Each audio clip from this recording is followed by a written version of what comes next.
Hai Sobat Disko, hari ini pertama kali meluncur tayang jadi podcast kita yang pertama kali yaitu podcast Kaki Lima.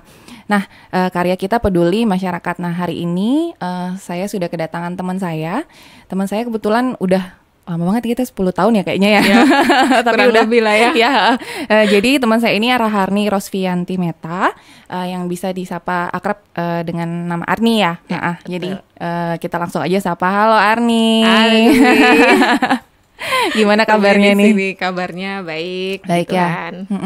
Jadi kalau biasanya kita ketemu kan di acara-acara, bukan di rumah sakit aja ya, acara-acara fotografi, kemudian acara-acara seperti relawan atau volunteer. Nah, kemudian kebetulan Arni ini juga sebagai tenaga medis juga ya di rumah sakit. Betul. Sanglah ya. Ya. Aktivitasnya sekarang ngapain aja? Sehari-hari kerja masih tetap ya, kebetulan saya di Rumah Sakit Sangla kalau sekarang di ruangannya ruang rawat inap Puing Amerta. Kegiatan lain apa ya, karena kita pandemi ya paling rumah sakit ya. Ada perubahan nggak sih sejak COVID sama sebelum COVID ini? Perubahannya ada jelas.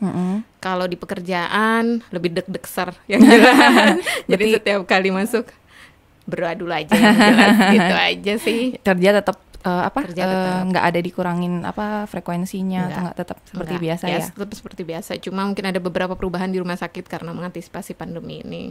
Gitu. Terus kalau misalnya selama pandemi ini kan berarti banyak waktu luang nih. Betul. Masih suka motret? Motretnya jadinya beralih sih. Kalau dulu sukanya motret budaya, kita hunting bareng. Kalau sekarang tuh hunting di mana ya terakhir? Di Tenganan ya, itu aja. Pertama dan terakhir kayaknya. Punya foto. Sudah itu terus nggak pernah ke Tenganan lagi. Nggak pernah ke Tenganan lagi kita. Ya udah. Kalau sekarang karena libur nggak kemana-mana kan, jadi di rumah terpaksa masuk dapur, nggak terpaksa sih. Cuma hobinya masak sekarang? Iya, kayak nyoba-nyoba, nggak masak sih, buat kue tepatnya. Oh, buat kue. Jadi kayak buat kue eksperimen, ntar kalau jadi difoto sendiri, dimakan sendiri. Ya udah gitu aja. Nggak dijual? Nggak, belum pede. Kasihan nanti yang beli.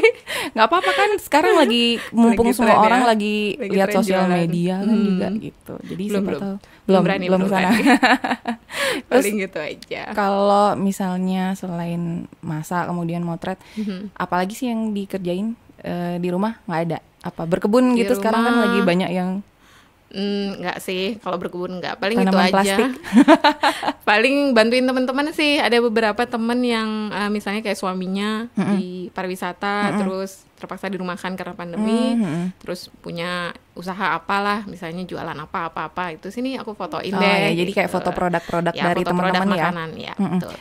Jadi hari ini karena tema kita tentang relawan atau volunteer. Nah, gimana sih bagaimana sih kita mengubah niat baik kita menjadi aksi yang lebih baik lagi gitu kan. Kalau Arni nih udah dari awal kayaknya udah terjun ke bidang-bidang seperti ini gitu ya. Awalnya dari tahun berapa sih sudah mulai ikut volunteering atau relawan aksi-aksi sosial seperti apa sih kemarin?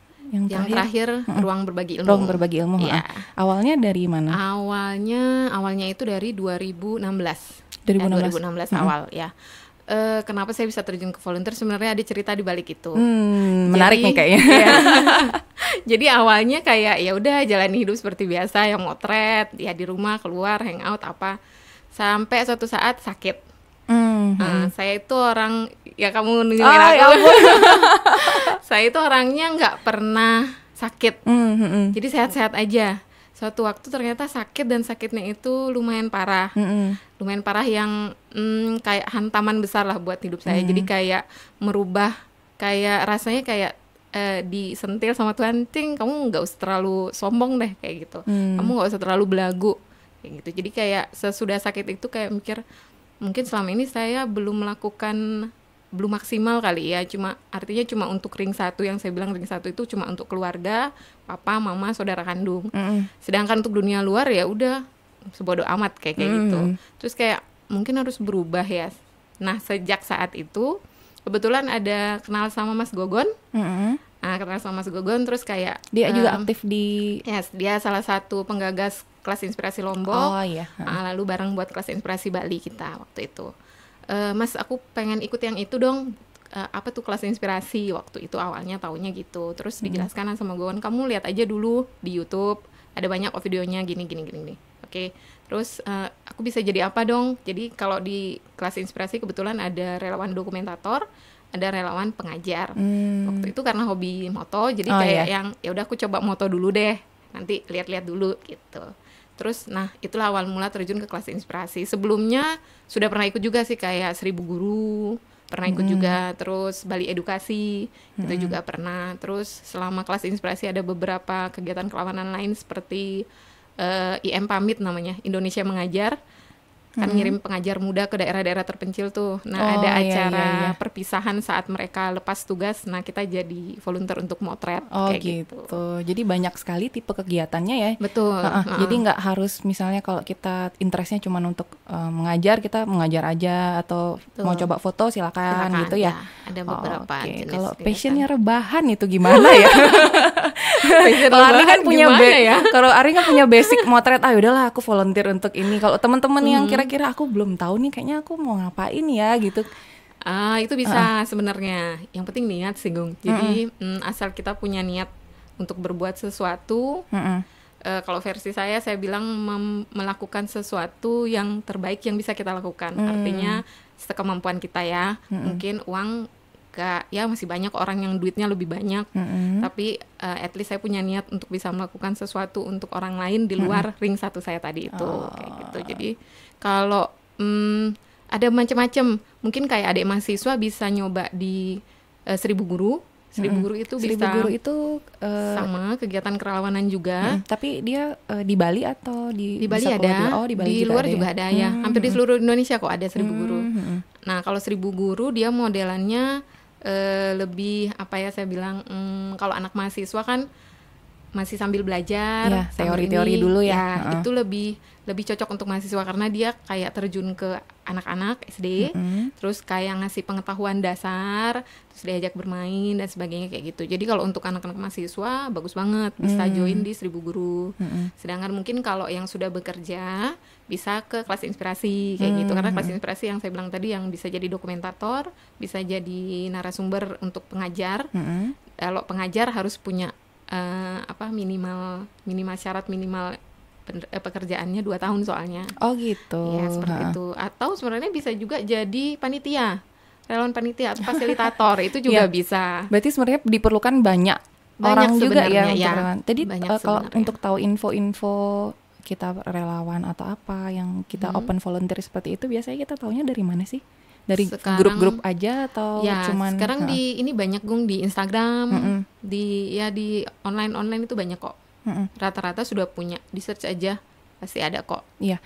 Kemudian kan kalau karena terakhir kan ikut apa sih yang ruang berbagi ilmu. Ya. Kemudian kalau sekarang nih tahun ini nih gimana teman-teman yang bikin relawan volunteer ini, kira-kira kegiatannya masih akan pending dulu apa masih bisa kita cari bentuk-bentuk yang sesuai untuk tetap bisa membantu orang gitu, gimana? Gitu ya. Sebenarnya udah pada gatel sih. Udah pengen soalnya banget. udah pengen banget. Jadi kayak udah mulai banyak yang posting-posting, kangen banget SD lagi, back to school lagi gitu ya. Gitu. Soalnya kalau waktu-waktu gini sebenarnya kita biasanya udah jalan nih kegiatannya, karena biasanya kelas inspirasi di sekitar pertengahan tahun sampai akhir tahun atau malah di awal tahun, tergantung sih. Kalau rencana kita yang kemarin kebetulan KI Bali sebenarnya sudah berencana untuk diadakan paling lambat Agustus. Bulan Agustus. Cuma tempatnya belum tahu. Ini ke-pending. Semua ke-pending sih, dari beberapa kegiatan relawan yang saya ikut semua ke-pending. Jadi kayak kemarin sudah berencana kayak ada KI Toraja, ada KI Pamekasan, itu ke-pending semua karena ya siapa yang mau diinspirasi, anak-anak kan di rumah. Iya. Inspirasinya online. Iya. Jadi kita bikin hal seperti ini. Iya. Tapi ada beberapa sih kayak ruang berbagi ilmu kemarin share tentang pendidikan jarak jauh. Jadi ada ya narasumbernya yang ngasih materi tentang yang ikut untuk Bapak Ibu guru. Jadi gimana caranya untuk memfasilitasi untuk mereka melakukan pendidikan jarak jauh itu. Jadi dikasih kiat-kiatnya, dikasih ini kayak gitu. Tapi kalau yang lain kayaknya masih pending sih. Masih pending. Kalau menurut Arni, dengan sekarang anak-anak sekarang ada di rumah gitu kan, kemudian nggak semua punya internet, apa yang fasilitas seperti kita yang memadai seperti ini, itu kira-kira gimana sih caranya untuk anak-anak itu masih tetap bisa belajar di sekolahnya?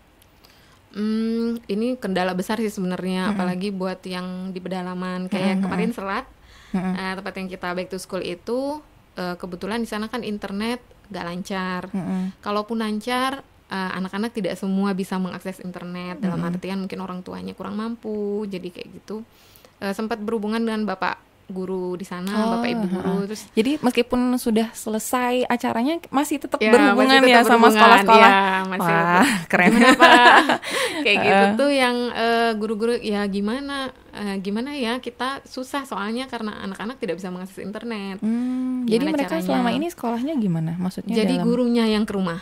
Oh gitu. Ini Jadi di Bali disamperin. loh ya? Iya betul. Ini Ini di baru Bali satu loh. sekolah ya? Ini baru satu sekolah yang kita tahu. Jadi gurunya yang ke rumah. Disamperin gitu, mungkin datang terus gimana Pak? Ya kita samperin satu-satu Bu. Oh gitu. Ya nggak ada pilihan lain daripada anak-anak nggak sekolah, nggak belajar sama sekali. Iya, Jadi iya. datang mungkin kasih tugas, belajar sebentar, pindah lagi anak yang lain seperti itu. Jadi agak susah ya memang, gimana ya? Kalau untuk kita yang di kota ya gampang-gampang aja ya, Iya, tinggal Zoom bisa atau WhatsApp group bisa, tugasnya lewat itu. Tapi kalau di desa ya sementara cuma itu aja sih kayaknya. Tapi untuk kita-kita yang di Denpasar pun juga ini perubahan juga. Betul, kan. Jadi perubahan besar. misalnya tiba-tiba harus bisa ini. Ya, dan harus tidak bisa semua buka, nggak dan semua tidak semua melek orang tua melek internet betul, teknologi melek juga, teknologi, makanya ya. memang benar-benar kita harus mau berubah dan Berubah. beradaptasi, kemudian belajar yang macam-macam inilah kayak sekarang kita bikin podcast. Iya betul, jangan mau mati gaya pokoknya. Ya, pokoknya kita harus ikut aja gitu. Nah, terus Betul kalau banget. misalnya Arni selama dari tahun 2016 ini sudah ikut banyak sekali kegiatan, itu udah kemana aja sih? Di luar Bali atau di dalam Bali? Di dalam Bali ada, di luar Yang Bali pertama ada. ke mana? Awal kan di Lombok. Yang awal di Lombok. Nah, ya. itu berapa hari? Lombok itu kelas inspirasi Lombok yang pertama, yang ketiga, yang terakhir yang keenam. Aha, yang Itu terakhir yang rata-rata keenam. kalau kegiatan seperti itu dia berlangsungnya berapa hari? Kalau kelas misalnya? inspirasi sehari Oh, biasanya. sehari udah selesai. Kegiatan intinya sehari, tapi biasanya di beberapa kelas inspirasi digandeng. Jadi relawan itu kan banyak yang dari luar kota. Jadi pasti sudah ada sehari atau 2 hari sebelum acara, atau mereka extend sesudah acara. Untuk Untuk dan lain-lain. Nah biasanya panloknya nggak mau rugi, jadi sekalian digandeng sama acara lain kayak yang kita buat kemarin di KLA kelas inspirasi Bali 3. Jadi kayak ada pengapmas, kita bilang pengabdian masyarakat. Karena itu kan volunteernya macam-macam tuh, ada dokter gigi, ada segala kayak lengkap lah. Kita buat pengabdian masyarakat, jadi kayak penyuluhan gigi gratis, ada pemeriksaan gratis, pemeriksaan kesehatan, seperti itu. Jadi biasanya paling lama 2 hari sih. 2 hari. Tapi kalau rata-rata intinya kegiatan kelas inspirasi sehari aja. Dari pagi, seharian itulah, dari pagi sampai siang. Selain ke Lombok kemana lagi? Udah pernah? Yang Lombok, kelas inspirasi Lombok 3, 4, 5, 6. Waduh, banyak ya. Itu nggak mau bolong. Karena dari pertama kenal volunteering dari situ, jadi diusahakan tidak bolong kalau yang itu. Terus kelas inspirasi Pamekasan, paling jauh Pamekasan Madura. Betul, kelas inspirasi Pamekasan. Di situ juga berapa hari? 2. Seminggu ya? Di Enggak. sana kegiatannya Kegiatan sehari. sama juga. Tapi extend akhir ya. Pamekasan punya cerita sendiri deh, keren. Baiklah. Pamekasan 2 kali, terus Kebawayan yang IM pamit tadi. Pulau Bawean. Pulau Bawean. Ya, kalau itu sendiri dari sini ke Surabaya dulu, dari Surabaya ke Gresik baru nyebrang ke Bawean. Naik kapal laut. Itu lumayan. sendiri atau ada tim yang berangkat juga dari Kalau yang Bawean Denpasar? sendiri. Oh. Kalau yang lain-lain kayak Pamekasan ada rame-rame, ada beberapa teman juga yang bareng ikut menginspirasi ke sana. Oh gitu. Yang paling jauh itu aja sih, paling belum sampai yang kelas inspirasi. Padahal mau ke Toraja ya tahun ini ya, nggak ikut juga. Rencananya, tapi batal ya sudah. Ditunda dulu, jangan bilang batal. Iya. Terus kan kerja juga nih, gimana sih bagi waktu, ya ampun, bingung kan. Kalau misalnya extend ini pegawainya gimana? Itu mungkin salah satu, saya bilang saya bersyukur lah ya, karena kebetulan di ruang tempat saya bekerja bisa diatur jadwalnya karena saya bekerja dalam shift. Jadi ada terbagi 3 shift kan, pagi, sore, malam. Jadi misalnya liburnya itu digabung jadi satu dalam beberapa hari, misalnya dalam 4-5 hari itu bisa. Jadi masih bisa diatur lah ya. Diatur ya. Artinya izin sama kepala ruangan, saya mau ke sini Bu, kepentingannya ini sekian hari. Oke, ACC perlu berangkat kayak gitu. Oh iya. Jadi ya asik juga. diatur-atur. diatur-atur gitu. Nah, tadi kan dari tadi dibahas tentang kelas inspirasi ya. Itu Betul. saya sebenarnya tertarik sekali. Apa sih kelas inspirasi itu? Oke, buat yang belum tahu, Dari tadi join soalnya sama disebut kita. inspirasi menjadi apa gitu. Jadi join bersama kita. Jadi so far dari beberapa kegiatan kerawanan yang pernah saya ikutin, saya paling jatuh cinta sama kelas inspirasi sih sebenarnya. Jadi kelas inspirasi Dari namanya aja udah gini soalnya. ya, kelas inspirasi. Kenapa disebut kelas inspirasi? Karena kalau tagline-nya sehari cuti selamanya menginspirasi. Woi, mantap. Ya, Sehari cuma cuti selamanya menginspirasi. menginspirasi. Ya, Oh, iya. jadi kita seperti yang saya bilang tadi, ada narasumber, ada relawan pengajar, relawan dokumentator, sama relawan fasilitator. Artinya yang panitia lokal. Nah, kalau yang pengajar dia kita kan kegiatannya itu, kelas inspirasi itu adalah suatu kegiatan untuk menginspirasi adik-adik di sekolah dasar untuk punya impian, punya cita-cita. Ternyata setelah kita masuk langsung ke sana, adik-adik tuh banyak loh yang nggak tahu. Jadi bayangannya, kamu kalau besar mau jadi apa? Cita-citanya apa? Dokter, oke. Standar. Guru, apa pilot, kayak gitu. Polisi, Sedangkan gitu ya. kayak gitu sana-sana. Sedangkan ternyata banyak profesi yang kita nggak tahu. Saya sendiri pun nggak tahu. Seperti peneliti perikanan. Oh ya, ada ya? Ada jadi kerjanya neliti ikan apa kayak gitu. Ada pustakawan yang ngatur-ngatur pustaka. Macam-macam banget. Dan itu digabung jadi satu, dan kita ke SD terutama yang pedalamannya, artinya yang aksesnya kurang, tidak seperti anak-anak di kota, mungkin akses informasi kan banyak. Iya. Anak SD itu bisa sampai beneran nggak tahu. Jadi apa itu, terus ngeliatin kita kayak bengong gitu. Itu rasanya kayak, coba deh, harus ikut langsung deh. Jadi harus ikut langsung cuma kita ke sana memberikan informasi tentang pekerjaan kita. Misalnya kayak saya bidan. Jadi adik-adik, kakak Arni bidan, kakak itu kerjanya begini, kerjanya di rumah sakit, setiap hari ngerawat adik bayi, meriksa ibu hamil, kayak gitu, dengan segala cara biar mereka mengerti. Tahu ya, ada profesi seperti ini gitu ya, jadi kerjaannya apa. Dia memahami lah, oh ada jadi bidan, kayak gitu. Jadi kayak kita ngasih nanamkan sesuatu yang baik untuk mereka untuk di masa depan, itu rasanya luar biasa. Dan mereka akan sangat kayak wah jadi ini, wah keren ya, wah kayak gitu. Itu beda banget rasanya, sesuatu yang tidak bisa kita beli dengan uang. Iya. Gitu. Itu dah uniknya menjadi relawan ya. Jadi relawan itu tidak bisa dinilai, tidak dibayar dan tidak bisa dinilai oleh materi sebenarnya kan. Jadi bukan kita yang bukan dia yang belajar dari kita, tapi kita lebih banyak belajar dari anak-anak itu sebenarnya. Pernah nggak ketemu anak-anak dengan cita-cita yang unik? Pernah, banyak. Ya? Kayak di Pamekasan, karena dia cuma tahu petani, terus polisi. Kamu mau jadi apa nanti, Dek? Gitu misalnya ditanya. Petani. Terus paling buruh. Ya seperti apa yang ada di sekitar dia. Kayak sedih banget gitu. Ya ampun, anak ini. Mereka kayak kurang informasi, jadi kayak kita cuma datang sehari tapi bisa memberikan begitu banyak informasi, begitu banyak impian, cita-cita buat mereka, kan rasanya luar biasa.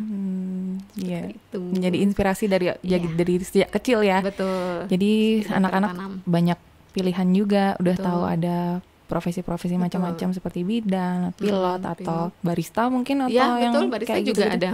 Ada yang ikut juga koki, kemudian banyak. Sekarang soalnya nggak melulu harus sarjana untuk betul banget. Kita harus kasih buka wawasan mereka supaya ternyata ada yang kayak gini, ternyata ada yang kayak gini gitu. Seru. Nah, kasih inspirasi. Kalau misalnya suka dukanya saat jadi relawan itu gimana? Suka duka banyak sih. Kalau misalnya kita ketemu sama orang baru itu rasanya gimana sih? Butuh penyesuaian nggak ketemu teman? Betul banget. Jadi kalau kelas inspirasi kebetulan karena sudah beberapa kali mencoba, jadi sudah pernah jadi relawan pengajar, dokumentator, semua yang terakhir di KI Bali jadi panitia lokal. Dan KI Bali 3 jadi panitia lokal. Jadi kayak beda-beda sih tantangannya. Kalau jadi pengajar, misalnya ke Pamekasan, kita bertemu dengan orang baru, bekerja sama dalam tim dengan orang-orang baru kita kenal, ya tentu saja beda ya. Maksudnya setiap orang kan karakternya beda-beda, dan kita juga baru kenal, jadi kayak ada perbedaan pendapat kayak gitu, wajar sih, cuma Wajar, masih ya. bisa ya. Cuma biasanya sefrekuensi itu lebih enak, cepet nyambungnya. Jadi kayak karena udah sama-sama punya Datang dengan niat yang sama iya, gitu ya. betul. Jadi kayak ya udah kita kan datang mau inspirasi kayak gitu. Jadi enak sih, so far baik. Cuma kalau jadi panitia lokal sih lebih banyak tantangannya. Kalau panitia lokal karena mengkoordinir relawan, seperti yang kemarin yang paling berat KI Bali 3. Karena itu pertama kali kita adakan, saya bersama teman-teman yang lain yang awalnya jadi relawan di kelas inspirasi Lombok. Kita bergabung jadi satu karena di Bali pernah ada kelas inspirasi Bali sebelumnya 1 dan 2 cuma vakum. Oh gitu. Akhirnya kita bersama-sama satukan misi, ayo kita buat nih kelas inspirasi Bali 3 kayak gitu. Jadi Itu yang cuma di modal nekat. lokasinya di Nusa Penida. Oh, Nusa Penida Nusa kemarin. Penida. Ya. Itu yang paling berat sih karena kita mengkoordinir sekitar 200-an relawan. Mengkoordinir itu dibagi dalam 18 sekolah. Jadi satu sekolah sekitar 10 sampai 12 orang. Kita mengkoordinir dari penyeberangannya ke Nusa Penida, lalu 200 orang penyewaan motor, lalu penginapan sampai ke makan segala macam karena di sana ya seperti yang kita tahu zaman 2016 kan belum seramai sekarang ya. Jadi kita koordinasi juga untuk makannya selama kurang lebih dari kita hari inspirasinya hari Sabtu waktu itu, jadi dari hari Sabtu lah kita nyampe sana Jumat, Sabtu dan Minggu baru balik. Oh gitu. Jadi itu luar biasa, banyak tantangannya. Banyak tantangannya dan Iya. ternyata kita tuh selain jadi relawan juga mampu mengorganize diri kita dan orang lain juga lain, ya. Ternyata Repotnya bisa ya. Bisa. Wah. Setelah selesai ternyata bisa ya, walaupun ya banyak singgungan lah sama teman sendiri, panitia juga ada, sama relawan juga ada. Seninya di situ ya, Seninya ketemu di situ. ya. Makanya cuma bukan mereka yang belajar, kita lebih banyak belajar, justru banyak pelajaran yang diambil. Kalau ketemu sama orang-orang dari berbagai yang kayak maksudnya diajak itu, mereka tahu infonya dari mana sih kebanyakan? Sosial media juga? Ya, sosial media dan dari teman ke teman. Biasanya kalau sekali terjun, misalnya nih ikut kayak gue. Ya aku. Ya kan? Nagih. Nagih kan? Sekali Bikin terjun nagih. terus ketagihan, terus kalau sudah ada dalam lingkaran itu, jadi kayak tahu tuh pasti infonya pasti cepet banget kok kesebar. Jadi KI itu buka tuh pendaftarannya nanti hari inspirasinya bulan ini, KI itu gini. Jadi udah pasti tahu kok banyak nanti dari situ info-info dari teman-teman, grup-grup WA. Tapi paling banyak media sosial sih. Iya. Terus kalau misalnya apa nih? Kan keluar-keluar juga itu biasanya biaya sendiri atau gimana? Biaya sendiri. Masih sendiri ya. Biaya sendiri. Semua biaya sendiri sih. Jadi ya itu seperti yang tadi saya bilang, kita melakukan sesuatu yang terbaik yang bisa kita lakukan. Artinya kalau seperti saya misalnya yang mungkin belum mampu jadi relawan sampai ke misalnya kelas inspirasi Aceh, jauh banget. Jauh banget, ya ampun. itu yang bayar pesawatnya aja udah berapa kan? Iya. Jadi ya semampu saya kalau versi saya ya. Jadi karena itu tidak dibayar, semua dari perjalanan, akomodasi, makan, transport itu semua dibiayai sendiri. Jadi panitia lokal itu cuma mengkoordinir gitu biasanya. Tapi kalau untuk ini tidak ada yang dibayar, jadi semua biaya sendiri. Makanya sendiri, relawan ya. tidak dibayar untuk Berarti nilai. tapi masih sering ketemu nggak sih sama teman-teman yang dari bagian-bagian lain, maksudnya yang ikut volunteer. Biasanya ketemunya di kegiatan volunteer juga. Jadi kayak ya, jadi misalnya ikut di KI Lombok kemarin, nanti ikut KI misalnya Surabaya, lu lagi. Orangnya itu aja. Jadi kalau ketagihan deh. Kalau sekali udah nyemplung. Ini nggak ada batasan umur kan ya untuk ikut menjadi volunteer? Tidak. Enaknya kelas inspirasi di situ justru. Makanya saya bilang mungkin kalau kayak 1000 guru dia lebih rata-rata anak mahasiswa yang di bawah 30 lah. Gitu. Betul. Ya. Kalau kelas inspirasi sampai ada yang Pak siapa sih namanya lupa, pilot sudah hampir pensiun masih ikut. Itu peserta dan banyak ini relawan ini pengajar. Oh ya. Iya. Kayak gitu, jadi tidak ada batasan umur. Kalau mau yang lebih lagi di ruang berbagi ilmu yang kemarin. Kalau ruang berbagi ilmu, kalau kelas inspirasi untuk anak SD kita menginspirasi, kalau ruang berbagi ilmu untuk guru. Untuk justru gurunya yang kita itu gimana ya, maksudnya kan Arni ini mestinya bidan gitu kan, terus mengedukasi guru gitu. Kita diajarin guru dong. Itu jadi, apa yang diedukasi, ruang berbagi ilmu apa sih yang? Ya, ruang berbagi ilmu tuh jadi kayak satu kegiatan untuk memfasilitasi guru-guru di daerah marginal biasanya di pedalaman. Jadi mungkin memberikan materi-materi yang berbeda dengan yang mereka tahu selama ini, misalnya kayak metode pembelajaran kreatif, kayak macam-macam. Luas juga ya. Betul, ininya. ya. Jadi itu seperti hampir sama seperti kelas inspirasi. Jadi kayak turunan dari Indonesia Mengajar sebenarnya. Jadi Indonesia Mengajar itu punya turunan ruang berbagi ilmu dan kelas inspirasi. Kalau kelas inspirasi ke anak-anak, kalau ruang berbagi ilmu ke guru-guru. Jadi relawannya itu biasanya seleksinya lebih ketat. Relawannya di briefing juga, maksudnya ya, mereka persiapannya sangat lumayan berbulan-bulan, karena yang kita ajarkan itu selama 2 hari kegiatannya. Jadi ada beberapa materi, nanti tergantung panitia dimasukkan ke grup mana. Ada metode belajar kreatif yang tadi saya bilang, ada K13, ada motivasi guru. Biasanya di setiap daerah itu ada beberapa materi yang dirasa penting untuk dikasih di guru-guru di daerah itu. Seperti itu, kayak kemarin yang kita di sini di Karangasem, ada di Karangasem, di Bangli, Nusa Penida, sama di Buleleng. Itu berarti 4 tempat? Ada 4 tempat secara bersamaan. Secara bersamaan? Ya, kita kolaborasi KI Bali sama Ruang Berbagi Ilmu. Gitu. Jadi yang panitia lokalnya yang handle dari KI Bali, relawannya yang handle dari Ruby. Gitu. Kebetulan kemarin nyobainnya jadi panitia lokal sih, belum langsung ngajar. Responnya gitu. dari sekolah-sekolah yang udah didatengin ini biasanya gimana? Baik banget, jelas baik banget. Jadi kebanyakan kayak minta sponsor, bukan sponsor sih, artinya menyampaikan inspirasi mereka lah, kayak guru. Kemarin yang Ruang Berbagi Ilmu itu teman-teman relawan kan dari luar dengan berbagai latar belakang profesi, tapi mereka mempersiapkan diri dengan luar biasa berbulan-bulan. Misalnya metode belajar kreatif. Itu mereka, seperti apa sih metode belajar kreatif? Jadi kayak juga baru tahu ternyata setelah lihat, oh kayak gini ternyata. Aku masih jadi belum terbayang. Kayak ngajarin apa ya, ilmu pengetahuan alam lah, ilmu pengetahuan jadul biologi, banget ya, biologi ya gitu-gitu lah. Dengan cara yang anak-anak mudah memahami. Jadi kayak misalnya metodenya diubah gitu ya. Jadi misalnya pengantar suhu, misalnya apa sih namanya, yang dari ini gini loh caranya. Jadi kayak permainan, dibuat semenarik mungkin. Jadi anak-anak itu semangat untuk belajar kayak gitu. Jadi yang diajarin ya guru-guru. Kayak kemarin kita ngambil di Karangasem di Kubu. Jadi satu kecamatan, guru-guru SD sekecamatan Kubu kita jadikan satu, dikasih seperti workshop ya, 2 hari, mini workshop gitu 2 hari tentang itu macam-macam itu tadi. Saya nggak begitu paham dengan materinya sih, soalnya kemarin kan panitia lokal, karena tidak ikut terjun langsung, tapi sangat menarik dan sangat berguna. Jadi kayak biasanya kalau gitu-gitu kan bayar. Ini enggak, relawannya mengeluarkan uang sendiri, datang dengan sukarela, menyiapkan semua sendiri, dia ngajar tanpa dibayar. Mengeluarkan, malah kita biasanya nyari sponsor. Kayak kemarin untuk Ruang Berbagi Ilmu kita nyari sponsor untuk membiayai selama 2 hari kan. Tidak sedikit ya, karena kan 2 hari makan guru, snack segala macam. Itu kita seharian cari sponsor kegiatannya? 2 hari ya, seharian dari pagi sampai sore selama 2 hari, dan itu para guru tidak mengeluarkan uang. Kayak gitu, itu sangat bagus sih, guru-gurunya semangat banget. Itu tapi di sana satu sekolah aja ya, maksudnya di Karangasem di gimana? Satu kecamatan satu aja, kecamatan aja. Ya, karena belum mampu mampu buat kecamatan yang lain. Jadi kemarin sempat milih kenapa kita pilih Kubu, karena pertimbangannya marginal ya, paling daerah paling jauh dari Karangasem kota ya, jadi sepertinya mereka lebih membutuhkan daripada yang di kota, seperti itu. Ya karena kan sekarang anak-anak lebih suka lihat visual ya. Betul. Dibandingkan dengan belajar sendiri ya, itu dari buku. Padahal isinya sama sebenarnya, tapi memang dia sekarang lebih anak-anak kan aksesnya juga lebih tertarik ke yang visual-visual. Jadi memang banyak yang kita perlu pelajari.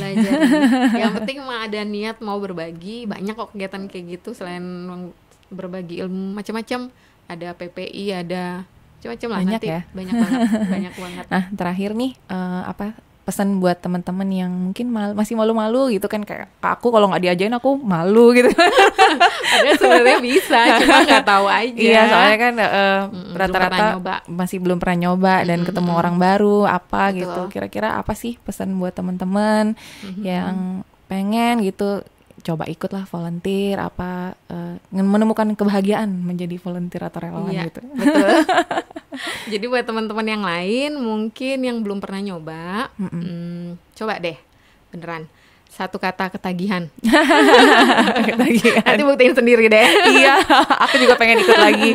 Makanya lagi nunggu-nunggu, ya mudah-mudahan lah cepat berlalu semuanya. Agar kita bisa bikin karena kegiatan itu lagi. Sesuatu yang tidak bisa kita beli dengan uang kalau versi saya. Jadi apa yang kita keluarkan tidak sebanding dengan apa yang kita dapatkan, jauh lebih banyak. Jadi bukan mereka yang belajar tapi kita yang belajar. Ya. Terharunya itu saat Kak kapan sih datang ke sini lagi Kak? Kita kayak punya gitu. Kayak punya arti apa ya? Gak bisa kita kayak ngeluarin duit nih, kasih duit nih lo, gini aku gitu kan nggak bisa. Jadi arti dirimu di orang selain keluargamu, selain ya itu tadi saya bilang ring 1. Jadi kamu berasa lebih berarti untuk orang lain di sekitar, yang saya bilang di anta beranta ya, yang out of nowhere nggak tahu itu siapa, tapi kamu punya arti tersendiri, itu rasanya luar biasa, tidak bisa dibayar dengan uang. Bener banget. Oke. Thank you banget Arni sudah menyempatkan waktu untuk mampir di podcast kita. Semoga nanti kita bisa mengundang teman-teman yang lain, yang relawan volunteer yang lain, sambil ngobrol-ngobrol soal hal-hal yang lain ya. Tetap menginspirasi. Makasih semua. Yuk sampai jumpa lagi Sobat Disco di podcast selanjutnya. Dah.